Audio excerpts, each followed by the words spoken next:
අපි අද කතා කරන්නේ ගොඩාක්ම දල ඇත්තු ගැන.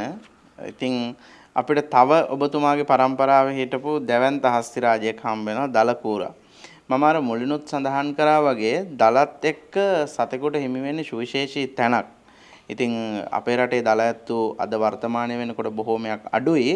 අපිට ඉතින් ඉතිහාසය මතකයේ එක්කවත් බලලා අපිට සැනසීමක් සතුටක් ළඟා කරගන්න පමණයි තියෙන වර්තමානයේ නැති නිසා. ඉතින් අපි කියමුකෝ මේ දලකූරා පිළිබඳව අපේ මහත්තයා. මේ දලකූරත් මේ හිටපු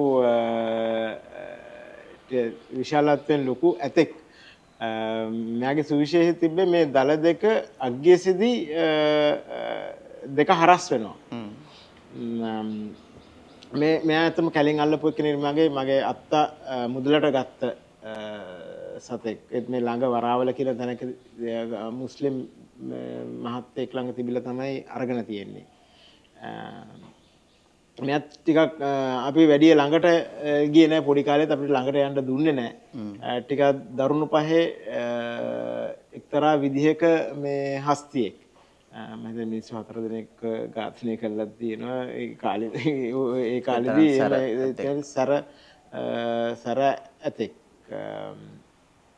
ඉතින් මෙයා තමයි මම ඉස්සෙල්ලා කිව්වේ මගේ පියා අතිශයින් වේදනාවට පත් වුණා කියලා. මෙයා නැති වෙනකොට තමයි මගේ පියාට ඒක දරා ගන්න හුඟක්ම අමාරුනේ. මේ ඒකින්ද ඒ හේතු මත තමයි දලකොටාවත් ගංගාරාමේ හාමුදුරන්ට දෙන්න මම හිතන්නේ එයා එවලම හිත හදාගත්තේ ඔය වේදනාව මත්යෙන් කියලා මම විශ්වාස කරනවා.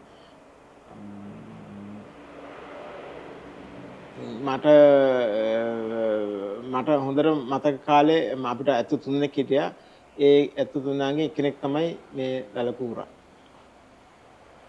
ඉතින් මෑත් 67ක් හරි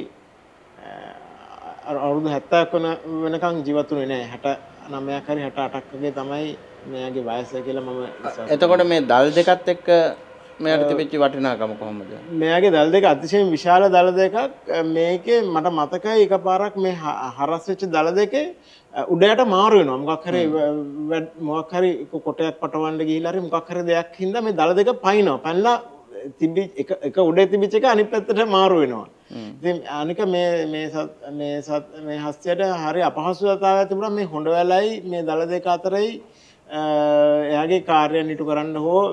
ඉතින් ඒකින් හින්දා එක් කාලයක මේ දල දෙක ටිකක් අග්ගිස්සෙන් කපලා මේ කෙටි කරලා සතාගේ හොඬ වැල නිදහස් කරන්න මතයකුත් තිබුණා. ඒවකට මම හිතන්නේ හිටපු දොස්තර කෙනෙක් කිව්වා මේ ඉතින් මේ සාමාන්‍ය නැචරලි හැදෙන දෙයක් මේක මොකද මේ වෙනස් කරන්න හදන්නේ කියලා. අපි අදහස් ඊට පස්සේ අත්තර සතාගේ පහසුව සඳහා හැම හිතුවා. මේකේ වටිනාකම පැත්තකින් තියලා මේ එහෙම කරමු කියලා අදහසකුත් මතම ඒක ක්‍රියා කරේ නෑ හැබැයි. මේ සතා නැති වුණේ බලවුවමයි මේ අපේ ඉස්සරහා පිට්ටනියමයි නැති වුණේ. බොහොම වේදනා මේ සහිත මතකයක් මගේ ඔළුවේ එක ගැබ්බෙලා තියෙනවා. මේ අර මං කිව්වේ ගෙදර කෙනෙක් නැති වුණා හා සමානයි මේ ගෙදර මලගයක් වගේ තමයි ඒ දවස්වල. ඒ වෙලාවේ තමයි මගේ පියා අනික් මේ ඒ වගේම ලොකු දල තියෙන දල කොටාව මෙතනින් පිටවම් කරන්න හේතුවත් මම හිතන්නේ ඒක තමයි යාට ඒක ආයෙ දරා ගන්න බැරි අවස්ථාවක් එයි කියලා මම හිතන්නේ නැති. ඒ ගැන ඊට පස්සේ අපි කතා කරෙම නැහැ. ඉතින් මේ සත්තු ඔබතුමාලා සතුව හිටපු වටිනා කියන වස්තුන්. ඉතින් ඇත්තටම කාලයක් තිස්සේ අපි ගාව කෙනෙක් හිටියට පස්සේ යාගේ වියෝව දරා ගන්නට බැරි තරම් ශෝකයක් දුකක් බවට පත් වෙනවා. ඒ නිසා තමයි ඔබතුමාගේ පියතුමා තීරණය කරන්නේ නැති අනිත් සතාවත් එහෙම බොහෝ වෙලාවට පරිත්‍යාග කරන්න. ඒක තමයි මම හිතන්නේ පාන්සුකුලෙටත් වැඩි ගංගාරාමේ හාමුදුරුවෝ තමයි මම හිතන්නේ මෙයාගේ පාන්සුකුලේ දුන්නේ ගංගාරාමේ. ඒක තමයි උන්වහන්සේ පියාට කිව්වේ එහෙනම් මෙයා මට දෙන්න කියලා. එතකොට තමයි මම හිතන්නේ ඒ ක්ෂණිකව ගත්ත තීරණයක් තමයි. ඒ කියන්නේ මේකේ නිසා වේදනාවට පත් වෙලා අනිත් සතත් වේදනාව විඳීදෝ කියන ඒක එයාට ඒ වේදනාව දරා ගන්න බැරි වුණා කියලා හිතන්නේ නැති. ඒක තමයි. ඒක එක පැත්තකින් මානුෂීව හිතුවම මේ සතා පිළිබඳව හිතුව මානුෂීය ගුණාංගයක් ඔබතුමාගේ පියා සතුව තිබිච්ච කියන එක මගේ විශ්වාසය. පියාට අලින්ට එහෙම ලොකු මේ එහෙම එයාට අර එයාගේ පරම්පරාවෙන් ලැබිච්ච දෙයක්ින්ද එයාට වෙන දේවල් වලට තමයි එයාගේ ඉන්ට්‍රස්ට් එක තිබුණේ. ඉතින් එයා මේ ලැබිච්ච දේ කවදාවත් මේ පසක තියන්න බැරි හින්දා තමයි එයා මෙච්චර කල් ඒක මේ රැකගෙන ඉස්සරහට ගියේ. කියලා මම හිතනවා. මොකද එයාගේ වෙන ඉන්ට්‍රස්ට් තිබුණා. ඉතින් මේක තාත්තගෙන් ලැබිච්ච දේ හින්දා ඒක ඒ බර එයා ඇද්ද මම අන්තිම ටිකේදී යාට ඒක දරා ගන්න ටිකක් අමාරු වුණා. මොකද ඒ වෙනකොට අපි ඊට කලිමුත් අර පොඩි ඇතින්නියෝ දෙන්නෙක්ගේ අන්තිමට පර්මිට් එකෙන් ඇල්ල ඇතින්නියෝ දෙන්නෙක් එක්කෙනෙක් ගලක් උඩ ඉඳන් වැටලා නැති වුණා. මේ පින්තූර වල ඉන්නවා ඇතින්නේ.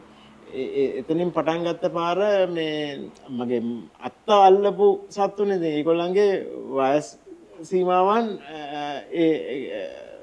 ඒගොල්ලන්ගේ වයස මිනිස්සුන්ගේ වයස් වගේ ඉතින් 70 80 වගේ වෙනකොට ඒගොල්ලන් නැති වෙලා යනවා. ඉතින් ඒ දිගටම යාට ඒක මූණ පාන්න සිද්ධ වුණා.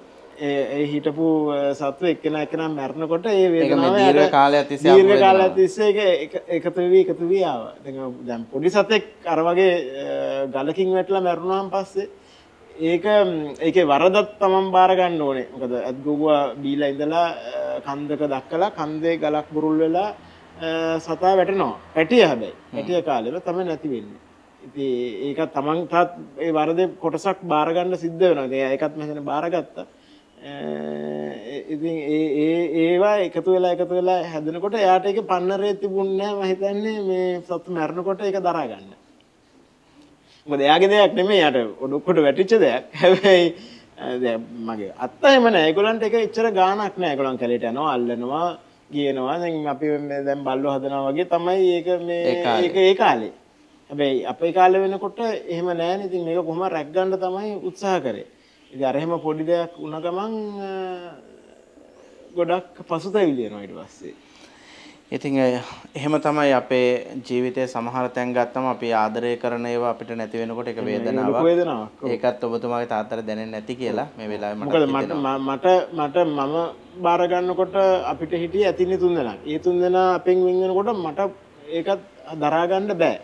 ඉතින් මට හිතා ගන්න පුළුවන් අපච්චි කොච්චර මේ 12 ඉඳන් 3ට අඩු වෙනකොට අලි 9ක් එයාගේ අතින් එයාට අලි 9 දෙක අහිමි වෙනවා. ඉතින් ඒක ටිකක් මම හිතන්නේ අමාරු කාර්යයක්.